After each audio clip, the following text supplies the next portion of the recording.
I'd like to welcome you all back. Thanks very much for being back with us. And this session is going to look at digital ed, and it's going to tell you the story of where we've come, I suppose, in the space of 1 year. And when we launched digital ed just over a year ago on March 12th, and there was a bit of a lead up, as you know, to the digital education project that we've been working on with Sligo and IT Sligo and Letterkenny IT. And little did we know COVID was coming, and we were delighted that we at least had digital ed in place to support colleagues and to, I suppose, to manage what was happening in relation to the pandemic. So we're going to tell you the story of what's been happening. I'm going to share my screen, and sure I have the right one now. I have it open in the background.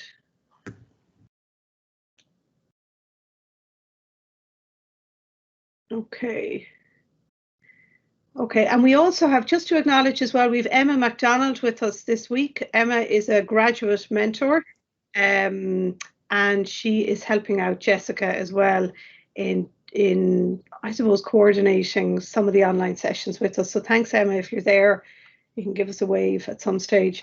So okay, hi presenter view. So I'm just going to introduce you to the team from the digital education team. There is a wider team, as you know, in the teaching and learning office, but the core team within digital ed, this digital ed initiative will be, that will be talking to you this morning is myself, Karina Ginty, we've Annette Cosgrove. Many of you know Annette. If you don't know her, if you're outside GMIT, Annette is a lecturer in computing, and she's a lecturer in technology enhanced learning, and has been an important part of the team in the digital development side of digital ed over the last year. Also, we have Jessica Duffy, who is our one and only project coordinator, the super lady. And Jessica has been working on all aspects of the project with me over the last year and with the team of learning technologists. And then we have Orla Skehill, who's our first learning technologist who came into GMIT to rescue us in November 2019. And Orla is there somewhere. She'll be talking as well, sharing some insights on the digital ed journey and what's been happening to date. So I'll just get started. And thanks very much, Emma, and thanks for being with us this week. We really appreciate it. Okay, so to get started, quick overview. There's 5 work packages. I've mentioned this before to colleagues that have been on calls with us in relation to digital ed over the last year and a half. We're working collaboratively with Letterkenny IT and IT Sligo, and we've all taken ownership of different parts of the project. GMIT are leading out on building digital teaching and learning capabilities, not just in GMIT, but bringing, I suppose, a sense of community together and developing a community of practice across Sligo and Letterkenny on digital education. So we've achieved so much to date, and we're delighted to have a digital champion programme in place. And Annette is going to share a little bit of insight on that as we move along on our session. Just to know as well, there's been some policy development that was led out by Letterkenny IT with Simon Stevens. We've also had, in relation to work package 3, a lot of work in the student support services model. And we've adapted some of those initiatives into GMIT, and you'll hear about that as we move along during this talk. And Jacqueline McCormick has been leading out that initiative with her colleagues in IT Sligo in the Online Learning Centre. And things like Studiosity and Silver Cloud and lots of other wonderful student support initiatives have been trialled and tested over the last year. And we've learned a lot from that experience as well, and integrated that into our, I suppose, our digital education package for our students in GMIT. And then also work package 4, we've all been alongside all of these, I suppose, key areas in developing staff and developing students. We've been looking at developing programs, and GMIT have taken the lead on the development and redesign of a medtech program. And we have a fabulous team working on that in the School of Science, and we'll get to that shortly. I'll introduce the group who's been working on that initiative. And we also have another program that's been in development, a pharma program in IT Sligo, and another program where it's been, I suppose, getting a lot of support as well is in the fintech side in Letterkenny. Now, saying that, although we agreed 3 different sectors under Work Package 4 to develop and support the redesign of their programme into blended and online delivery. In effect, we've been supporting lots and lots of other programmes, as you know, as a result of COVID and the pandemic. There is not one programme in this institute or in any other institute in Ireland that has not had a flavour of digital teaching and learning as a result of COVID. So lots to share on that as well. So just to remind you of the team, we've also Bridie Kaloran, if I haven't mentioned, Bridie has been involved with Work Package 3 and she's been a really good advisor to us on the student services model side. We have our digital champions who are invaluable to us, many of you who are on the call. We have a team of 25 between GMIT, IT Sligo and Letterkenny IT and our student union officers. And then we have advisors in the team from IT Sligo and Letterkenny. We have Patricia Doherty and Mairead Noon. We've also been working with SUNY, New York State University, and they have been fabulous to us from day one, sharing lots of insights on resources and courses and instructional design methodologies. And you've all heard of Oscar, and that's one of the tools we've been using, and you're going to hear there's going to be a session on that later this week as well. It's something that we're using in our TEL programs and our digital teaching and learning programs, the Oscar scorecard, which originated from SUNY. And just to mention the team for Work Package 4, we have this great team, so engaged and reinventing and reimagining their such a range of modules on this MedTech program. So we've Marilla Keating, Rachel McCarthy, Ita, Kelly, Rita Woodings, and they're all in the School of Science and Computing. And we've Orla Skehel, one of our learning technologists, who's been working really closely with that team in a weekly clinic session in the redesign of their programme. So there will be a further insight in Work Package 4 on June 17th. We're going to be having a Digital Insight Day, and there will be projects from across the college that will showcase on that date and what they're doing in relation to online digital learning, blended learning, and all of that. Okay, so to quickly run through the story, if anybody has any questions as we're going along, please do pop them in the chat. There's, interrupt us at any stage, no problem. And just to bring you back to where we began with an audit and review back in 2019 on where we were in relation to our digital capabilities. And so there was an extensive review across 8 sites in the CUA through a series of workshops. And we also undertook an audit and review of digital tools and resources back in 2019 and began to look at perhaps, how these pathways would pan out for academic services and professional services.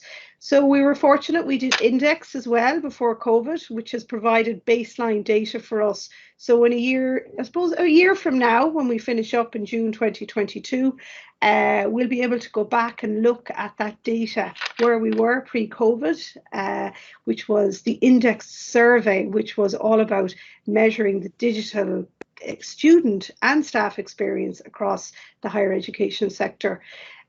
We began to build a digital capabilities discovery tool in partnership with GISC.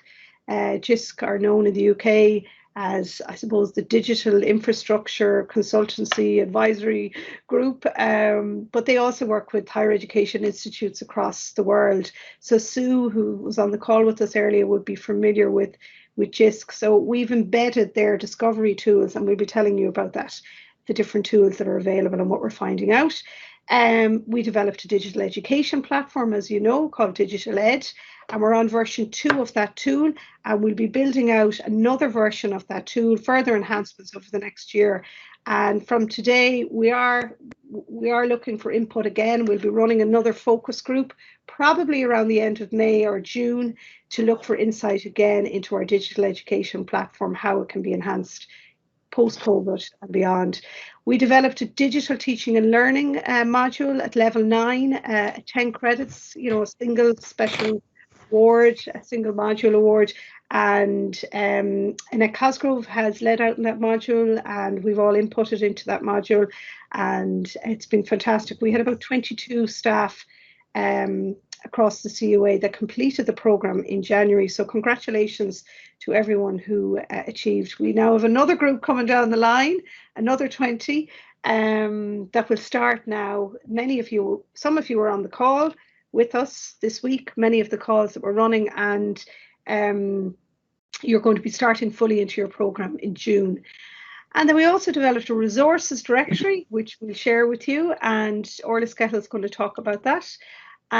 Lots of other things here. What else did we do? We rolled out a DigitalEd webinar series, a monthly series. We had a 2-week program last year, and we had over 1,100 participants over 2 weeks, and we ran 31 digital development sessions.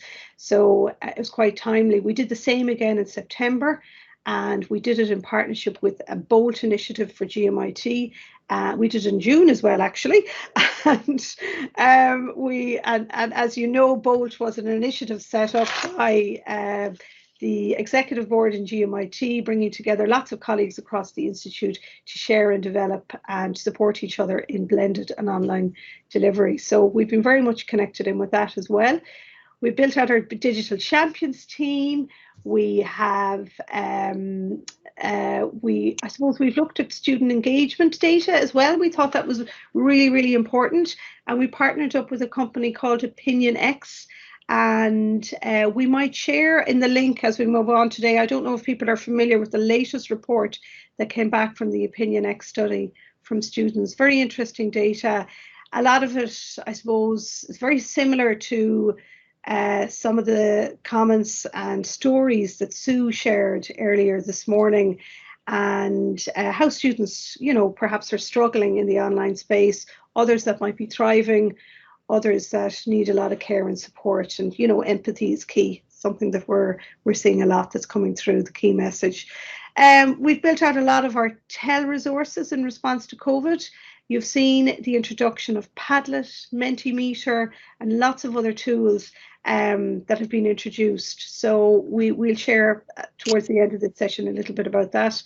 And also for this, we'll be sharing in a few moments, is a new professional services digital badge that we are piloting, and Jessica and Orla and others have been developing, leading out on that. So moving a little bit forward now, I'm not going to go into that detail. I'll come back to that. But just to introduce you, if you're not familiar, but I'm sure you are at this stage, our digital education platform. And this is, I suppose, the key tiles. And as you land on the page, you're encouraged to enter around, you know, this stage around discovering your digital capabilities. And then there's lots of different links there to pathways, resources, directories, and joining the community.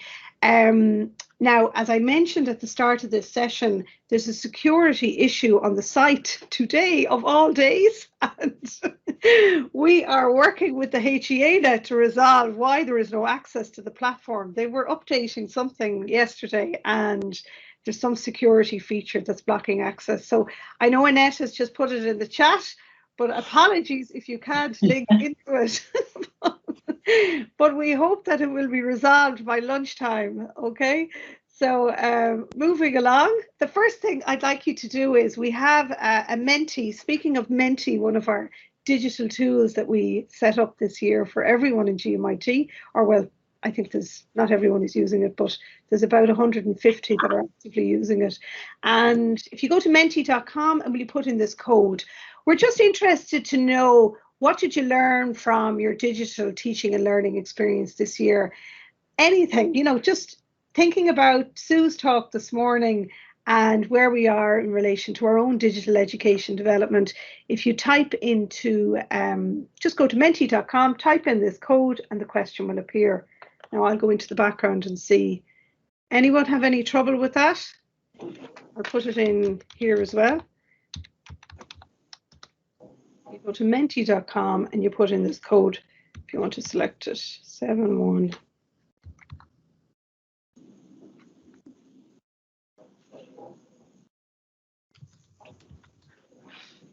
Okay, can you access that okay, Jessica? Yeah?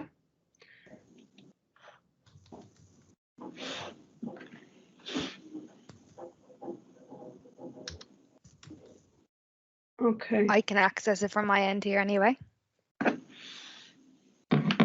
Okay, to lose the fear, right? So if anybody wants to type in, I'll just give you a minute to type in some comments.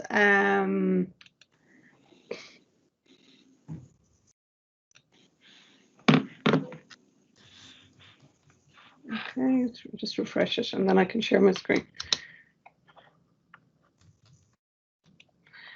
Okay, I'll just stop sharing this one for a minute and okay, so you can see my screen? Annette, can you see that? Yes. Yep. So what did you learn? Yeah, got to know new technologies. Yeah. Okay, so what did you learn? Fantastic. Okay, so lots of comments coming through there. This will be useful for us to have a look at this afterwards as well. Got to know about new technologies, have empathy, connect with students.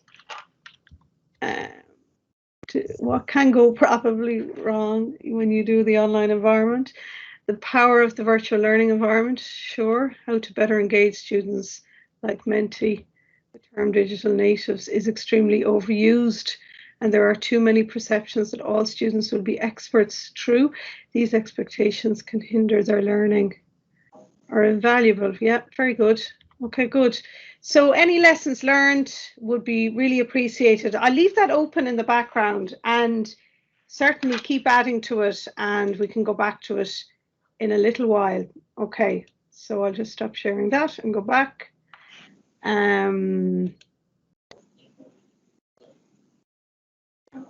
Now I bet you it's gone back to the start for me. Okay, resume, yes. Oh, here I am. It's at the right space. Okay, that's great. So please do go back in. Love to hear, you might be just thinking it over and reflecting on what you've learned. I'll just leave that open in the background and you can have a look at that. Okay, so the first thing, just to remind you, we have this amazing discovery tool on DigitalEd that you can go in and use at any time. So many of you may have first engaged with the discovery tool back in April when we first promoted it, and it gave everyone, I suppose, an insight into where they were at, gaps in their abilities perhaps, and where they could strengthen that and enhance their capabilities further. So I'm just going to move through here just to remind you of what's available. So when you go into the discovery tool, this license is available to everybody in the CUA. So when you enter the tool, you are, once you log in and you say, if you're GMIT, you'll say Galway Mayo Institute of Technology, and you go straight through. If you're Letterkenny, the same.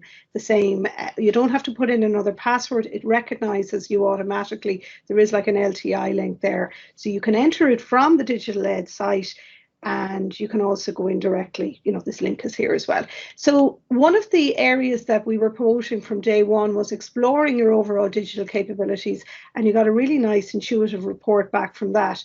A new one that has come through recently is effective online teaching, and we're encouraging colleagues to have a look at that in light of your experience of being, I suppose, an online educator over the last year. So we have at the moment about 142 staff in GMIT. I haven't put up the data from the other institutes, but the data is available through Gavin Clinch is the contact in IT Sligo, and in Letterkenny it would be Patricia Doherty. Is that right, Jessica? It's Patricia that has access to the tool. Yes, Patricia has access, yeah. Yeah. Now everybody gets their own individual report, but if you want to get an institutional dashboard, which I'll share with you now an example, that would be through your institute lead contact. Okay, so for example, in GMIT, we've had, as I said, 142 that have engaged. It gives us an insight as to what disciplines are engaging with the tool. So we have some architecture, there's computer science, engineering. You see quite a mix there, a number from the creative arts and design. And we note that there's 142 that have actually completed the discovery tool and 23 are in progress. Some may have started, and you can go back in and finish at any stage, which is nice. When you get your personalized report, it gives you a very nice insight into 15 areas of digital capability. Now, those of you that may have done this over a year ago, I'd love to know, would you, even if there's anybody on the call here, if you've been using this tool either this year or last year, will you just type in the chat if you've engaged with the discovery tool? If you have not used the tool, we'll be encouraging you to get using it after today. So what's lovely about this, it'll give you an insight where you are, high or low, in relation to perhaps digital learning, participation, identity, literacy, and so forth. So it's quite a lot. That'd be great. Yeah, that's brilliant. Oh, thanks. That's brilliant, Trish. You'll be able to compare here and now how you're doing. So let's just have a look. So we're building digital capabilities in GMIT, where we are today and how we compare with the higher education sector. Now, I really like this dashboard because it actually is telling a really powerful story that we're doing good, you know, so we're actually above average on some of these areas in relation to the HE sector. Now, remember when JISC engage, they engage with such a wide variety of higher education institutes in the UK and some in Ireland as well. So our data, how we have, I suppose, come through overall in relation to digital capabilities has been benchmarked against the higher education sector in general. So you'll see the grey part here, and where GMIT GMIT is on the blue part here. So our average score, we're high on some, we are a bit low on other areas, but generally we're high enough. I think it's digital well-being, and that's something that has come through as a topic we're certainly focusing on for the next year, is looking at the whole well-being piece. And I think that correlates very well with Sue's comments this morning in relation to the caring and the empathy and where we need to go forward with that. That's great for people. Yeah, that's great if you're typing in the chat there to say if you've done that or not. So digital proficiency, we seem to be very proficient, 62%. If we go down on the lower side, some are saying digital creation is perhaps a little lower, but we are developing and capable. Digital productivity, 50%, and then very and capable 27%. So there's some interesting data there, and we're happy to share that with you after this as well. We'll make this all available. So the other tool that we want you to be aware of is effective online teaching. And again, you can enter this tool. What we like about this tool is that it actually correlates very well with the learning design sessions that we ran through the GMIT Teaching and Learning Office over the last year or two. So if you've engaged with those 6 categories or learning design framework that comes through from Diane Larrylard's work, that effective teaching discovery tool it'll make sense to you. It'll bring you through on a nice story, and it'll give you some nice insight as to where you might go in the future in relation to further enhancing your digital teaching. So we've only had about 7 participants so far in this, so I don't think it's worth even sharing it with you, but I just wanted you to see what type of data comes through in relation to knowledge and skills, or knowledge and ideas, critical engagement, collaboration. You'll see these are the headings, and you get a personalized report on that. But again, we've only just started promoting this. We've shared it with our heads of departments to share out with colleagues. So we'd be interested to know if you're doing, or if you've started the effective teaching discovery tool. And if not, please do and maybe think about that during even the summer break. It will be useful. So now moving on to the community, and we've lots of opportunities where we've developed the community of practice here in the CUA, and that things like this that we're doing, DigitalEd Week, and there's been so many webinars and events, and we've learning pathways, which we'll share with you in a moment. We have a digital forum in place, we've blogs. But I think one of the initiatives that has come through as a bit of a star, and something that we're going to build on even further in the future, is this whole concept of champions. And we've seen the champion concept being replicated in other areas as well in GMIT as a result of the digital approach. So I've asked Annette, is going to give us a little insight into the story of digital champions. because it's had a big impact locally as well as across the CUA. So Annette, did you want me to flick forward? Yes, I suppose I just want to talk a little bit about the Digital Champions programme. It was a really successful programme for the past year. The champions have been excellent mentors to their colleagues right across the CUA, really leading and providing exemplary practice in the digital teaching space. And even Sue alluded to talking about digital stories, and our champions really, they've shared, PebblePad, Flipgrid, ePortfolios, just some of the ones she mentioned, interactive games, and all of that, encouraging our digital champions basically encouraged innovative practice among their colleagues. And as a result of that, our students, I think, had a much, I suppose, richer and better online experience because of our digital champions. So I know some of them are on the call today, so I just want to commend them on that. And also another part of the Digital Champions programme was alongside that mentoring role, was that they completed, I know Karina mentioned it already, the 10 credit module on digital teaching and learning. So we have the 22 or 25, I think, that finished it in January. And we have a nice new group, 20, and I see some of them on here today. So they're just starting their journey, and we're looking forward to sharing with you on that. So just what I wanted to share was I had asked some of the digital champions to share on a Padlet.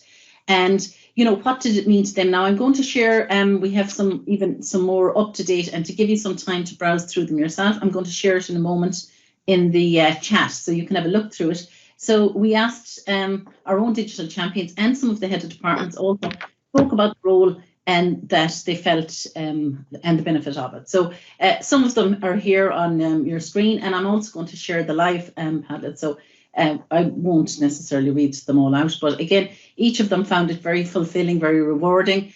We've just Katie's here in front of me, and again, I know I'm pushed for time, so I won't read through those. But I'm going to share the live Padlet where we have about maybe 10, 15 entries. And I'd like that everyone would just have a browse through it and see the impact that the digital champion role has made on, I suppose, the person themselves as the champion, and also some of their colleagues have shared, the benefits of as well. So I think nearly all lecturers have been impacted by the good practice and have been inspired by our digital champions. So it's been a very successful programme, and that's really, I suppose, all I want to say about it. And I'm going to share the Padlet here, and if anyone has any questions about it, if you type them in the chat. So thank you, Karina. I'm conscious Orna is online as well, so no problem. Do you want to put in the Padlet board into the link? So yes, I'm just going to pop in that. So colleagues, anybody on the call, if you'd like to share the value of digital champions, no matter if you're in GMIT or IT Sligo or Letterkenny, please do add to the board that not Jessica, Annette is sharing. Yeah, I've just shared it there now. Thank you. Thanks a million. Thanks. So that's great. And just to remind you as well that it's not just accredited pathways that have been set up. There is self-directed and flexible pathways available for staff to engage with at any time during the year or during the summer break. And there's lots of resources to dip into that we've made available through our own local teaching and learning office, SharePoint, but also through the DigitalEd platform. And just to remind you, there is two pathways, as I said. There's an academic pathway, and there's one that's in pilot at the moment, the professional services pathway, and Jessica will be talking about that in 1 minute. Just to remind you about the academic pathway, we've probably had about 80 participants engaged on, I suppose, accredited digital learning pathways since last year. So we've had the Technology Enhanced Learning Programme, we've had Digital Teaching and Learning, we've had colleagues on the Certain Teaching and Learning that have engaged with some of these resources on the academic pathway. And we've also a new cohort that's coming through, and we've had digital champions across the site. So there's quite a few that are dipping their toe into the accredited area. But on the self-directed area, just to remind you, these are available to you. You can go in and use them. You click on the link on the learning pathways, the one that's essential learning, in which Orna, I'm delighted Orna's on the call now, because Orna, we have put yours as one of our essential learning. Orna's course on Open Teach that she developed as part of a National Forum Teaching and Learning project forms part of our, I suppose, our curated resources that we've embedded within our DigitalEd platform. We've also worked closely with Stephen Howell, and Annette is with Stephen on Friday going through some of these badges, and we've noted them as essential learning as well and set them up within our platform. And then we've worked closely with SUNY, as you know, on the Digital Teaching and Learning course, a very nice course you can undertake over, it normally takes about 6 to 8 hours. There's 3 modules within it, so even if you took one module at a time over a couple of weeks, something to do perhaps over the summer, so you can go in and do that at your own pace. What we would say to you is, if you're going to go down the self-directed and learn these resources at your own pace, keep a copy of the badges that you obtain, because if you do go down further down the line and you decide you want to go the accredited route, keep those badges as evidence, because we can use them as RPL when it comes to your engagement with the accredited pathway and the assessments. Okay, just to note on that. So now I'm going to let Jessica is going to talk about this new exciting pathway we have for professional services. And, you know, saying that, it could really interest academics as well. We're not ruling out. And we're promoting as well to HODs and managers in the Institute as well. So I'll let Jessica talk about this. Yeah, so our iNotes academic learning pathway provided a foundation for this new pathway and gave us resources such as Microsoft applications, all aboard mini courses that could be adapted to cover both digital and soft skills. As the training needs for PMSS staff are more than likely to differ from academic staff, it was important to identify the gaps in the existing resources so that we could explore other avenues for training resources. So as you can see there, we developed a suite of digital badges with criteria identified to accompany each of the badges. And this also provides a training evidence trail. So Karina, just go on to the next slide. So each of the badges, these are the trails for each of the badges. This is our Explorer badge, the first one. And our next one, Karina. Sorry. Yeah, the Adventurer, there's the trail.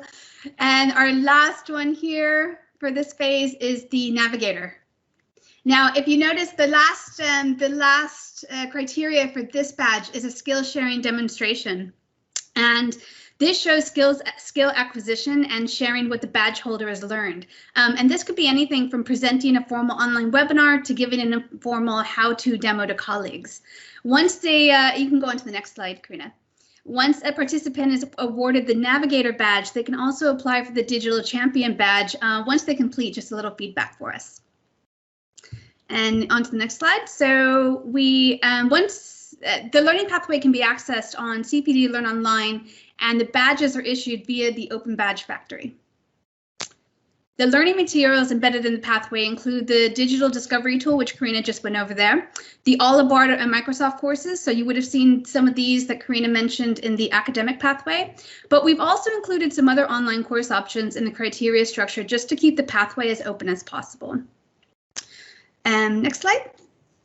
We launched a pilot last month to a small group of CUA staff to engage with the Explorer badge phase of the pathway, and we'll be reviewing the feedback this month. The idea is that this won't be a tick the box exercise, but that this learning pathway can continue to evolve and develop digital skills for staff at their own pace. Right? Yeah. Is that it? Yeah. Yeah, perfect. And it's great. It was great to hear last week our president, Dr. Orla Flynn, is going to be one of our first participants on this badge once we get the pilot over the line. And we're hoping everybody's going to follow after that. So thanks, Jessica, for that insight. Okay, so then talking about resources, there's lots of resources that have been set up more recently on the DigitalEd platform. Since January, we set up a resources area and even a research area that's showcasing key journals and literature that has come through over the last year as a result of COVID.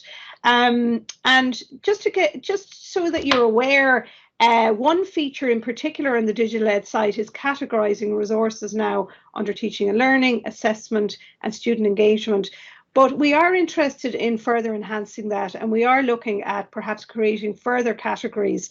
We wanted to keep it simple at the moment, and in there you'll see some key resources that we've curated that are very up to date in relation to remote teaching, learning, and online delivery and student engagement and that. So you can browse at those and have a look at them, and we'd look forward to your feedback in the further categorization of those tools. I'm not going to have time to do this because I'm worried about Orna coming next, but we will, maybe at the end, I'll share that with you and you can put in the code again, and we'd love to hear perhaps how you know, any feedback you have in relation to the categories we might use in the future. So just in relation to the tools, digital tools directory, Orla Skehel, just to give you an insight on this, an awful lot of work went into this. Jessica began this journey with Orla back in, I suppose, over a year and a half ago. Was it Jessica had started the curation and looking at the audit across the CUA, and then Orla Skehel did a lot of work and is still doing in categorising these resources and looking at what's working and what's not working so well. So you might want to say a few words on this, Orla Skehel? Yeah, sure. Will I leave it here, Orla, or will I go back to the previous slide there? Yeah. So this is just about the digital tools directory on the DigitalEd.ie webpage. As Karina just said, there was a huge list originally gathered by Jessica in terms of what tools are being used across the different institutes, any tools that would aid both teaching and learning and just your general productivity in producing content and materials. So to try and skim it down a little bit, we wanted to introduce a quick framework. So there's a review rubric that goes along with each of these tools, and that was adapted from a very comprehensive rubric from Western University in Canada. And what's missing often in software review rubrics is the educational factor. So that's what was quite nice about the Western one, was that it looked at it from teaching presence, from cognitive and social presence, and different elements that you wouldn't necessarily always find in software review tools. So all these tools were reviewed initially by our digital champions and by ourselves, and since then have been opened up to anyone who's got an interest in using a particular tool, who use it with purpose, and they could add a review here. So I suppose after a year of working online, nearly all of us have probably encountered new tools, new pieces of software that have helped us to deliver content as well as deliver our classes. So I guess today will probably be an open invite to everyone to start kind of thinking about those tools and maybe adding them to this digital tools directory. So this slide is just showing how we've kind of classified them using the all aboard category systems. So they're broken into different areas like find and use, identity and wellbeing, teach and learn, and so on. But to be honest, I don't think the category it's very hard to put each of these in a single box. They'll often overlap into different categories. So I mean, it's just a case of being able to share what we're using, share the fact that people do go out and find tools to help them with their teaching and learning. And that even though Moodle and maybe 365 are the core of what we do need new tools to actually produce the type of materials that we're developing day in, day out. One thing I would just bring attention to people's awareness is that a lot of the times as educators, we get really good deals or really free licenses or educator packs with a lot of this software. So don't be afraid to go and look at these tools and see what's the educator pack. For instance, if you github.com, let's say, if you're an educator, just by registering with that on your GMIT or your university email, you get access to a whole heap of other tools for free, completely free. So there's great access out there, and they're the type of tools we should look at using within the institutes. And these are the kind of tools I'd love to see people writing a review. So if you go to the webpage on DigitalEd.ie and go to the digital tools, there is a place to submit a review of each tool. And we'd happily welcome your feedback and your opinions on them, and to submit that review so we can showcase and share with other educators. Thanks very much, Orla. So we would put in the link once our security issue is resolved on the HEAnet, but we will share all these links afterwards. But as Orla said, we'd love to hear from you if there's resources that you're reviewing at the moment, because they could be the next big thing for the CUA digital resources over the next year or two. So just to note, as I've mentioned, we do have pilots underway. We've Mentimeter, PebblePad. We've just concluded a pilot with Studiosity, and many of you are working through courses on Coursera. I won't go through that now, but we just wanted to make you aware of that, and we have brought it up again. We might do a further insight into how these pilots are going when we have our June 17th date on Digital Insights, so we can share some of the feedback from the pilots. I think that would be very useful. Just to finish up, yes, there's been lots of engagement. That's an infographic that was done, and actually that only brings us up to the 1st of January, isn't it, Jessica? I think we've another infographic in the pipeline to show impact on all the engagement. So it's a credit to colleagues, not just in GMIT, but across the CUA, that have been actively engaged in their own professional development in digital teaching and learning. And we've captured a lot of that evidence as well. And again, as I said, we'll make these slides available to you. You'll be interested to hear, I suppose, how people felt about different sessions that were delivered last year. Some really key insights we've learned from your comments. We've enhanced and looked at, I suppose, the structure of resources and events that are being ran. All of this has been really important. So we just want you to be aware of that in the background there's an action research study underway that is capturing various initiatives and the experience around those initiatives. And it's certainly feeding into, like, for example, the DigitalEd focus groups that we ran at Christmas. We will run them again in June, and to get further insight as to the enhancements that we've put in place and how we might do better as we roll into the last year of this funded programme of DigitalEd or of the I Know project. And there is an article there that's available if you want to read it through the AISH journal that captures the story up to January this year on the impact. And I think that's it. All we wanted you to be aware of as well is there's lots going on the student services side. And I know there's going to be a session this afternoon, and Victor is going to share from the Students' Union perspective. And I know Carmel and Aideen from the registrars area, they're going to share about the Student Hub. And a lot of these resources are all sitting on the Student Hub, which we're delighted that the Hub came about.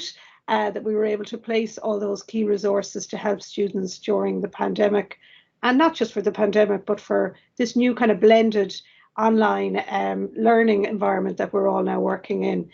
And as I said, Work Package 4 we're going to look at on June 17th, and we'll have Marilla and her team showcasing at that. And that's it. So I thought we didn't need the time, but we certainly did need the time, Jessica, and probably more to go through everything. So, but we do appreciate any feedback, and TLO@gmit.ie, if you have an idea to share, even an innovation initiative that you would like some sort of sponsorship or support on. We do have some funding set aside for digital education initiatives over the next year. And there just might be some nugget that comes through over the next few weeks. And do drop us a line, and we'll see how we can support and help you with realising that idea to help students and your teaching. Somebody sneezed. Okay, so thanks very much.